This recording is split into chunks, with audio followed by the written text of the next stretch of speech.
Hello everybody, this is Pearl and welcome naman po sa bagong new episode natin, Char. So anyway guys, ang purpose po natin, actually wala po tayong makeup ngayon for today's video kasi yan po ang purpose natin. Char, ano yan, paulit-ulit na ba ako? So anyway, I'm gonna show you guys na ano yung mga ginagamit ng mga products ko daily. So guys, okay, so sa lahat mo nagtatanong, Char lang. So anyway, first is this one, my favorite, itong Dynamic Doho by Front Row. So which is this is concealer guys. Diba? Ito po yung ginagamit ko. Second is di naman po yung mawala yung pang eyebrow ko. Yan. Ito yung eyebrow ko by Otso products. Yeah. The same time, pati lipstick.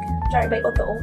Actually, minsan lang po gumagamit ng lipstick. Okay, the same time, ito naman pong mga lip tint. Actually, I have a lot of lip tint. Char, tatlo lang naman. But ang pinaka-favorite ko talaga yung Everbelina. Okay, so Coral Crush yan guys. Crush ko yan, Char. So at the same time, di po yung mawala yung Miss Latin by Sunflower. Okay, so matagal na po ako user dito guys. So,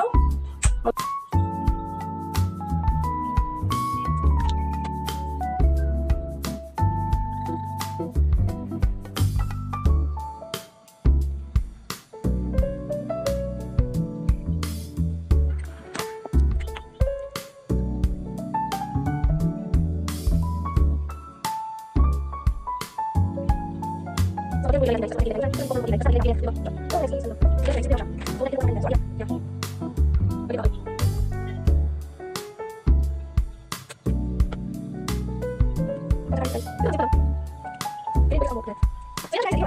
wanna get the pizza when I fall.